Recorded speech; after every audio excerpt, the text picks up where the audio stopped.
आदाब दोस्तों, सुखनवर चैनल के लिए एक गज़ल पेश खिदमत है। बड़े तहम्मुल से रफ्ता रफ्ता निकालना है। क्या है? बड़े तहम्मुल से रफ्ता रफ्ता निकालना है। बचा है तुझ में जो मेरा हिस्सा निकालना है।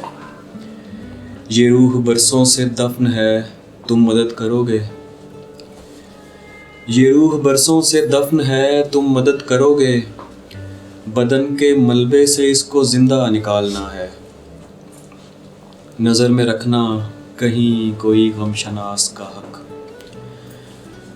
नज़र में रखना कहीं कोई गमशनास गाहक। मुझे सुखन बेचना है, खर्चा निकालना है। निकाल लाया हूँ एक पिंजरे से एक परिंदा। निकाल लाया हूँ एक पिंजरे से एक परिंदा। अब इस परिंदे के दिल से पिंजरा निकालना है। अब इस परिंदे के दिल से पिंजरा निकालना है।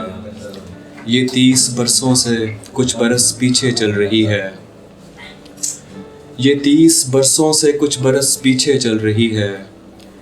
मुझे घड़ी का ख़राब पुर्जा निकालना है। ख़याल है ख़ानदान को इत्तला दे दूँ। ख़याल है ख़ानदान को इत्तला दे दूँ। जो कट गया उस शजर का शजरा निकालना है।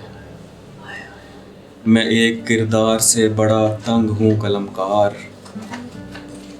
मैं एक किरदार से बड़ा तंग हूँ कलमकार। मुझे कहानी में डाल गुस्सा निकालना है। मुझे कहानी में डाल गुस्सा निकालना है।